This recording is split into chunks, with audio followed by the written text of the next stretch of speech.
नमस्कार साथियों, आप सबका स्वागत है पुनः Mohan Rajwade option trader YouTube channel और आज के वीडियो में। फ्रेंड्स, ऐसे समय पे जब बाजार ऑल टाइम हाई पे ट्रेड कर रहा हो और एवरी डे एक नया हाई क्रिएट कर रहा हो, तो ऐसे कंडीशन में डिसीजन लेना बहुत मुश्किल हो जाता है कि स्पेशली तब जब आपके डीमेट में पैसा हो और इस रैली को मिस कर गए हैं। तब ये निर्णय लेना बहुत मुश्किल हो जाता है कि अब क्या करूं, अब पैसा कहाँ लगाऊं। क्योंकि जब बाजार नीचे गिरते रहता है दोस्तों, तो ऐसा लगता है कि और नीचे चले जाएगा, तो और नीचे जाके बाई करूंगा, मैं क्यों यहाँ पर परचेस कर लूँ। अब जब बाजार ऑल टाइम हाई के ऊपर है तो एक फोमो और आता है, ठीक है, एक फियर और आता है कि कहीं बाजार और नहीं इसके ऊपर चले जाए। तो ऑलरेडी मुझसे रैली मिस हो गया है, मैं फिर से एक रैली मिस करूंगा। दूसरा डर ये सताते रहता दोस्तों कि जहां से मैं लूं शायद वहीं से बाजार नीचे आ जाए। और एक बहुत नॉर्मल बात है कि एक रनिंग करेक्शन 5% 10% इंडेक्स दे देता है कभी भी, एनी टाइम। ये प्रीवियस हिस्ट्री में हमने कई बार देखा है कि बाजार चल रहा है, कंटिन्यू हायर हाई बना रहा है, फटाक से 5% नीचे गिर जाता है। तो इसकी डर भी हमेशा बना रहता है। तो ऐसे कंडीशन में क्या करें? अगर अभी मुझे लगता है कि मैं यहाँ पर 1 लाख रुपया इन्वेस्टमेंट करूँ, तो ऐसा कौन सा स्टॉक होगा या कौन सा लेवल होगा जहाँ पे मुझे एंट्री लेना चाहिए? तो एक सिंपल सा लॉजिक फंडा ये है कि बाजार को थोड़ा करेक्शन होने दो, इसके बाद एंट्री लो। राइट, ये सबसे सिंपल तरीका है कि वेट करो, बाजार को नीचे आने दो, फिर आप एंट्री लो। लेकिन अगर बाजार यहीं से 10% और ऊपर चले जाता है, 19,500 चल रहा है, और अगर ये 20,500 चले जाए तो तब तो फिर ये रैली मिस हो गया, फिर क्या करें? तो दोस्तों, एक बात बहुत क्लियर दिमाग में रखना चाहिए कि बाजार अगर यहाँ पर है ना, तो यहाँ से भी 10% नीचे जा सकता है, इसकी संभावना बना रहेगा। अगर बाजार टॉप में है तो यहाँ से भी 10% नीचे और 10% ऊपर जा सकता है, कोई बड़ी बात नहीं है। पास्ट हिस्ट्री में हमने ऐसा कई बार मार्केट को देखा है कि जो लेवल हम बॉटम समझते हैं उसके नीचे और चले जाता है, जैसे कोविड है। लेकिन पैनिक सिनेरियो, कोई बड़े महामारी जैसे कोविड था या फिर बड़ा क्राइसिस जैसे फाइनेंशियल क्राइसिस था, तब होता है। अदरवाइज इंडेक्स में अभी तक का हिस्ट्री हम देखते हैं कि 15% 20% का करेक्शन बहुत अच्छा माना जाता है, बहुत ही अच्छा माना जाता है। 15-20% करेक्शन आ जाए तो एक करेक्शन बहुत अच्छा माना जाता है, या रनिंग करेक्शन कहलाता है, ठीक है। अगर मैं थोड़ा हायर टाइम फ्रेम में आप लोगों को चीजें शेयर करूं और ये बताने की मैं कोशिश करूं कि देखिए, बाजार कंटिन्यू यहाँ से जब ऑल टाइम हाई ब्रेक किया यहाँ पर, ठीक है, ऑल टाइम हाई ब्रेक किया मतलब 12,400 के ऊपर, फिर बाजार कितना मूवमेंट दिया? लगभग 50% और मूवमेंट दिया, राइट। और 50% के बाद क्या किया मार्केट? 50% के बाद कितना करेक्शन लिया? 17% का करेक्शन लिया, ठीक है। फिर यहाँ पर ऑल टाइम हाई बनाया मार्केट, राइट। इसके बाद कितना करेक्शन आया? इसके बाद करेक्शन 12% आया। तो ओवरऑल 17% एक बार करेक्शन दिया और इस बार 12% करेक्शन दिया, फिर बाजार ऑल टाइम हाई। तो अभी बाजार जहां चल रहा है, आप क्या मानेंगे? कोई बड़ी क्राइसिस तो दिख नहीं रही अभी, ठीक है, क्योंकि बाजार में चारों तरफ जहां भी देखेंगे अच्छी खबर ही चल रही है। अपने आप में ना ऑल टाइम हाई पे ट्रेड करना, ऑल टाइम हाई पे रहना, यही सबसे खराब है। रियली यकीन मानो, बाजार का ऑल टाइम हाई पे रहना ही सबसे बड़ी खराब है। ये बड़े निवेशकों को जो स्मार्ट मनी लेके आता है, स्मार्ट मनी मतलब जिनके पास बड़ा पैसा है, वो यहाँ पर पैसा नहीं डालेगा ना, ध्यान रखिएगा। यहाँ पर वो बड़ा इन्वेस्टमेंट नहीं करेगा, और करेगा भी तो पार्सली करेगा, और ऐसे स्टॉक में करेगा जो ऑलरेडी अभी इस लेवल में होगा, मतलब अभी अपने बॉटम पे होगा, और उन्हें वैल्यू बाइंग दिख रहा होगा कि हाँ मार्केट नीचे है, अब यहाँ पर मैं बाई करता हूँ तो इसमें और नीचे की प्रोबेबिलिटी नहीं है, हाँ 5-10% जा सकता है, तो 5-10% कैसे लेके हम पोजीशन को होल्ड कर सकते हैं, राइट। तो अभी ऐसे स्टॉक को ढूंढना चाहिए दोस्तों। एक बात ध्यान रखिए कि अगर बाजार यहाँ से ऊपर चले जाता है तो भी कोई फर्क नहीं पड़ेगा, यहाँ से नीचे आ जाता है 10% तो भी कोई फर्क नहीं पड़ेगा, ठीक है।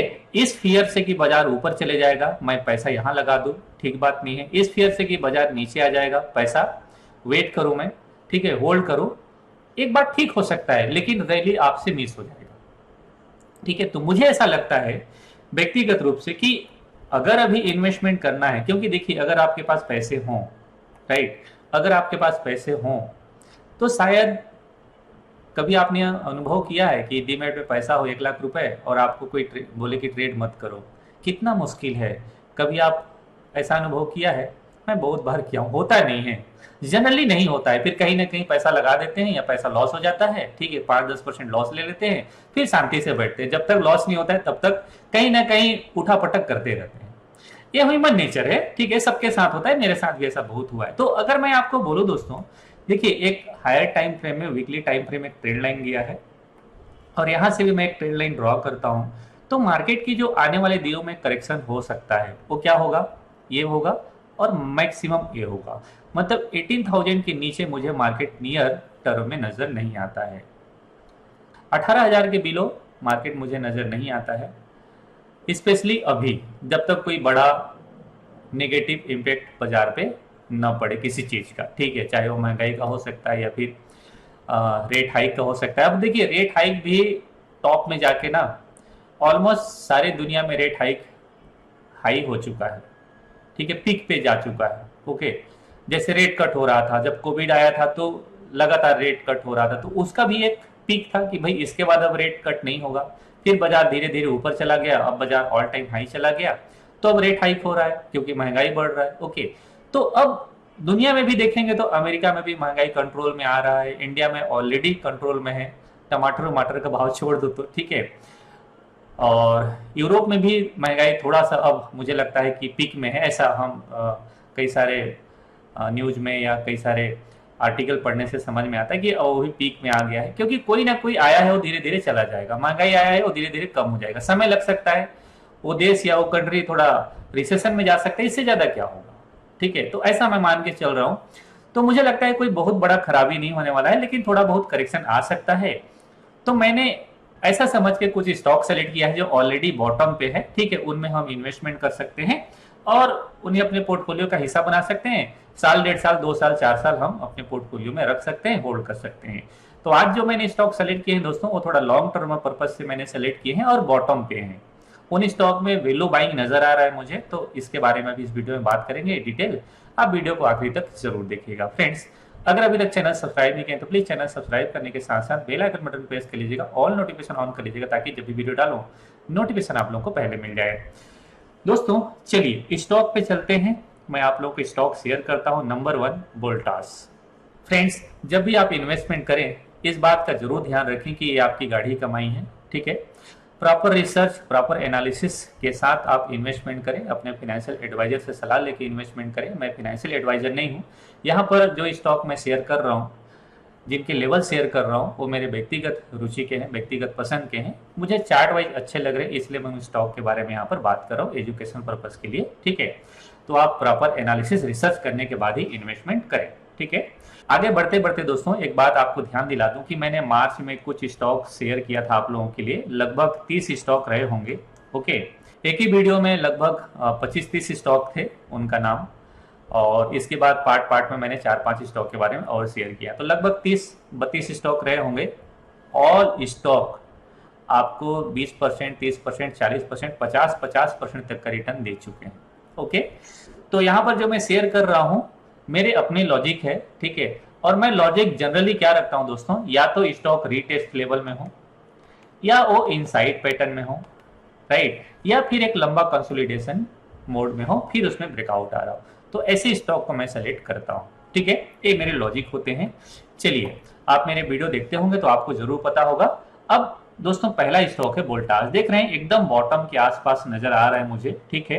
कोविड के बाद काफी अच्छा बाइंग आया था, लगभग 1400 चला गया था, इसके बाद इसमें करेक्शन आया और करेक्शन के बाद अभी ये 750-54 ऐसा चल रहा है, ठीक है। देखिए एकदम बॉटम पे है, ये स्टॉक को इसी वे में ऊपर चले जाना चाहिए था, लेकिन ये नीचे आया है क्योंकि इसका सेल्स गिरा हुआ है, राइट, और सेल्स गिरा है इसलिए आपको यहाँ पर मिल रहा है, अदरवाइज ये स्टॉक इधर मिलता, ठीक है। तो कोई ना कोई कारण रहता है जिसकी वजह से स्टॉक में करेक्शन आया रहता है, और उस करेक्शन को भुनाना चाहिए। एक अच्छी कंपनी है, टाटा ग्रुप का टैग लगा हुआ है इसके ऊपर, ठीक है, और अपने सेक्टर का लीडर भी है, दूसरा बात दोस्तों देखें तो यहाँ पर ये रीटेस्ट लेवल में है, इसको आप मंथली चार्ट में देखेंगे तो ज्यादा अच्छा समझ में आएगा, राइट। देखिए ये रीटेस्ट लेवल में है और बहुत ही बढ़िया है, बहुत ही परफेक्ट लेवल में, इसको यहीं से चले जाना चाहिए था लेकिन दोबारा आ गया है, दोबारा चांस मिला है। तो 754 में क्लोजिंग दिया है, मुझे लगता है 700 का स्टॉप लॉस डाल के पोजिशनली, ठीक है, इसमें पोजीशन बनाया जा सकता है और टारगेट इधर का होना चाहिए, मिनिमम टारगेट इसका इधर का होना चाहिए, इससे पहले नहीं रुकना चाहिए। मतलब 950 के ऊपर का टारगेट पहला होना चाहिए 1000 के आसपास का, इसके बाद 1050 की तरफ, 1100 की तरफ, फिर हम लोग इसमें ऑल टाइम हाई की तरफ का टारगेट देखेंगे। तो परचेस यहीं पर करना चाहिए, लगभग 10-12% का स्टॉप लॉस आपका लगेगा इसमें मैक्सिमम, ठीक है। और टारगेट बहुत है, टारगेट बहुत बड़ा है, अपर साइड में जाएगा तो ये काफी अच्छा टारगेट आपको दे सकता है। मिनिमम 20-22% रिटर्न तो ये इस रैली में ही दे सकता है, 20-22% का रिटर्न जब यहाँ से रिवर्स करेगा तो दे सकता है, ठीक है। तो ऐसा मुझे लगता है एक अच्छे लेवल में वोल्टाज ट्रेड कर रहा है, इसे अपने पोर्टफोलियो में शामिल करना चाहिए। आगे बढ़ते हैं, मतलब स्विंग के हिसाब से भी ट्रेड ले सकते हैं। अगर हाँ किसी को ट्रेड लेना है यहाँ पर, जैसे आप इसमें स्प्रेड बनाना चाहते हैं तो स्प्रेड भी इसमें बनाया जा सकता है, ठीक है, ट्रेडर पॉइंट ऑफ व्यू से, ठीक है। इसमें हमें 740 का स्टॉप लॉस डाल के एक कॉल बाई करके एक कॉल सेल करना चाहिए। देखिए जब आप स्प्रेड बनाते हैं ना तो स्टॉप लॉस का बहुत महत्व रहता नहीं है, क्योंकि हमारा लॉस रहता है वो फिक्स रहता है। तो मुझे लगता है इसमें 1-2 महीना ट्राई करना चाहिए, हो सकता है इस महीना ना मिले तो अगले महीना ट्राई करना चाहिए, 2 महीना तक इसमें ट्राई करना चाहिए, एक अच्छा ट्रेड दे सकता है। तो आने वाले दिनों में 850 का टारगेट इजिली मिल जाना चाहिए, ठीक है। तो इसमें स्प्रेड भी बनाया जा सकता है, मतलब पोजिशनल में ट्रेड लिया जा सकता है और इन्वेस्टमेंट भी किया जा सकता है। मैं डिस्क्लोज कर दूं कि वोल्टास मेरे पास नहीं है, मैं इसमें कल इन्वेस्टमेंट करना चाहूंगा, ठीक है। लेकिन जैसे मैं किसी भी स्टॉक में ना सबसे पहले 1 लाख रुपए डालता हूँ, मेरे कैपेसिटी के अनुसार 1 लाख रुपए डालता हूँ, फिर ऊपर जाते जाता है मैं इसमें पिरामिडिंग करते जाता हूँ। लेकिन स्टार्टिंग में 1 लाख, अगर यहाँ से नीचे चले जाएगा तो ठीक है, इसमें 10-12 हजार रुपए लॉस लेके निकल जाऊंगा, मेरा एसएल कटेगा तो सिंपल। चलिए नेक्स्ट स्टॉक है दोस्तों, ये है एसआरएफ।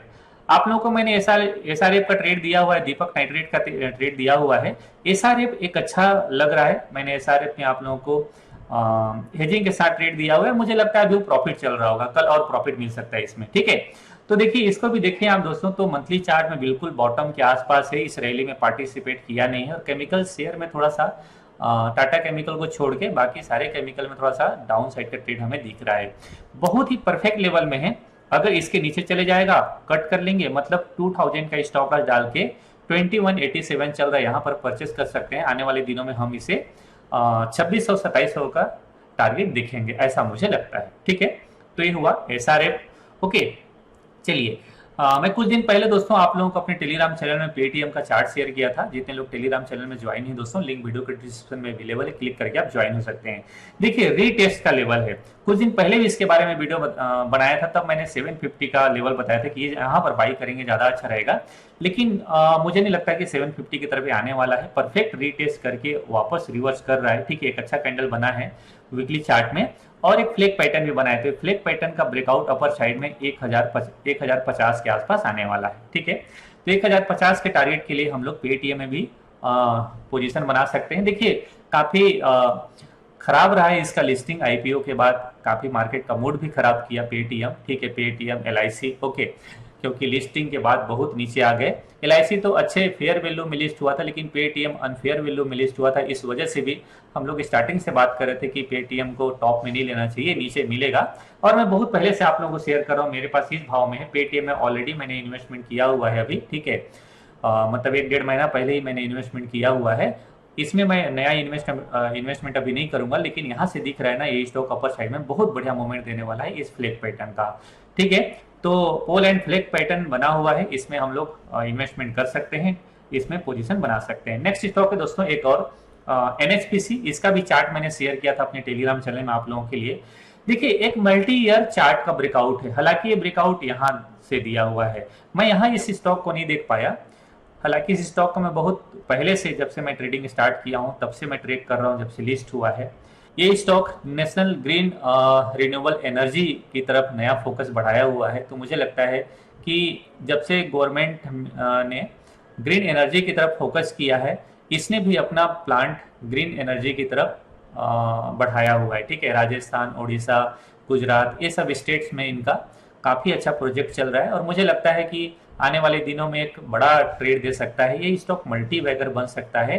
तो मैं NHPC को अपने पोर्टफोलियो में शामिल किया हूँ और मैंने इसे 45 में लिया हूँ। मैं यहाँ नहीं ले पाया, मैं इसको देखा ही नहीं था, अभी अभी देखा। ठीक ठीक है, तो मैं इसे कुछ दिनों से वॉच कर रहा हूँ और मैं देख रहा हूँ कि ब्रेकआउट के बाद, अपने ऑल टाइम हाई ब्रेकआउट करने के बाद लगभग साल भर ऊपर टिका हुआ है। तो साल भर में मार्केट ने जो करेक्शन दिया, वो करेक्शन में भी इसमें ज़्यादा कोई खास करेक्शन आया नहीं। ठीक है, तो एक अच्छे लेवल में नजर आ रहा है। हालांकि स्टॉक 35 के आसपास मिलता, 36 के आसपास मिलता तो हमारे लिए बहुत अच्छा होता, बट 45 चल रहा है, 46 चल रहा है, थोड़ा ऊपर है। तो इसमें थोड़ा इन्वेस्टमेंट किया जा सकता है, थोड़ा कभी नीचे मिल जाए तो और इन्वेस्टमेंट कर सकते हैं। ठीक है, तो अपने लिमिट के अनुसार, मनी मैनेजमेंट के अकॉर्डिंग इसमें पैसा लगाया जा सकता है। ठीक है, चलिए नेक्स्ट स्टॉक दोस्तों ये है NMDC। मैंने कुछ दिन पहले आप लोगों के लिए J&K बैंक का शेयर के बारे में आप लोगों को लॉजिक शेयर किया था कि देखिए J&K में जब से 370 आर्टिकल हटा है ना, वहाँ पर टूरिज्म फिर से बहुत तेज गति से बढ़ रहा है और वहाँ पर एक नया डेवलपमेंट भी होने वाला है। लिथियम की माइनिंग होने वाली है, गवर्नमेंट ने नोटिफिकेशन भी जारी कर दिया है और NMDC अनुभवी कंपनी है माइनिंग के लिए। हमारे छत्तीसगढ़ में भी इसका प्लांट है और काफ़ी बड़ा है, तो मुझे लगता है ये पार्टिसिपेट कर सकता है। अगर ये सारे रीजन अच्छे हुए, हमारे लॉजिक अच्छे हुए, तो इस स्टॉक ना बहुत अच्छा रिटर्न दे सकता है। ओके, छत्तीसगढ़ में आयरन ओर की प्रोडक्शन करता है और भिलाई स्टील प्लांट वगैरह में इसके आयरन जाते हैं और वहाँ से प्रोसेस होके स्टील वगैरह बनते हैं। ठीक है, ट्रेन के पहिए वगैरह बनते हैं। आज अभी रिसेंटली जो चंद्रयान 3 लॉन्च हुआ, उसमें भी भिलाई स्टील प्लांट का ही स्टील लगा हुआ है। हालांकि भिलाई स्टील प्लांट सेल के अंतर्गत आता है। ठीक है, steel authority of India limited. तो ओवरऑल ये कहना चाहता हूँ दोस्तों कि NMDC ना एक अच्छे लेवल पे है। ओके, 113 पे चल रहा है। अगर हम लोग इसमें 90 के आसपास का, 90 रुपए के आसपास के स्टॉप लॉस रख सकें और इसमें इन्वेस्टमेंट करें, तो हमारे लिए एक मिनिमम टारगेट 160 का होना चाहिए। मिनिमम टारगेट 160 का होना चाहिए। इसके बाद ये स्टॉक 160 के बाद फिर नहीं रुकेगा, 160 के बाद ये स्टॉक नहीं रुकेगा। 160 इसके लिए हर्डल होगा। 160 के बाद ये स्टॉक 200 और 400 की तरफ भी जा सकता है, कोई आश्चर्य की बात नहीं है। ठीक है, बट इसमें समय लगेगा, काफी लंबा समय लग सकता है। एक तो काफी लंबा कंसोलिडेट कर चुका है, लगभग 10 साल की कंसोलिडेशन है और फिर अभी ये ब्रेकआउट दे रहा है। तो एक लंबे कंसोलिडेशन के बाद स्टॉक निकलता है तो काफी अच्छा मूवमेंट देता है। तो इस व्यू के हिसाब से मुझे लगता है NMDC में इन्वेस्टमेंट करना चाहिए। ओके, तो इसलिए मैंने NMDC को सेलेक्ट किया है। अभी अगर आप देखें इसको वीकली चार्ट में, तो वीकली चार्ट में थोड़ा अच्छा लग रहा है कि एक ब्रेकआउट दे रहा है। राइट, यहाँ से हेड एंड शोल्डर पैटर्न जैसा कुछ शेप बना रहा है इस तरीके का। अगर ब्रेकआउट हो जाएगा तो फिर इस तरीके का मूवमेंट देगा। मतलब ये जो मूवमेंट होगा ना, देखिए 80 से लेके 140, मतलब 60 पॉइंट का मूवमेंट। कहाँ से? मतलब 140 से। तो 200 डायरेक्ट, इसलिए बोल रहा हूँ कि ये ना 160 के बाद 200 की तरफ का मूवमेंट और फिर एक लंबा ट्रेड दे सकता है। तो स्ट्रक्चर अच्छा लग रहा है, इस पे फोकस रखना चाहिए और इसे अपने पोर्टफोलियो का हिस्सा हम लोग बना सकते हैं। छोटे टर्म के लिए अगर आप इसमें कुछ दिनों के लिए ट्रेड लेना चाहते हैं तो 102 रुपये के स्टॉप लॉस बनेगा। 113 रुपये चल रहा है, टारगेट आपके लिए 140 रुपये का। ठीक है, शॉर्ट टर्म का ट्रेड है, होना चाहिए। ठीक है, तो ये हुए दोस्तों वोल्टास, SRF, पेटीएम, NHPC और NMDC।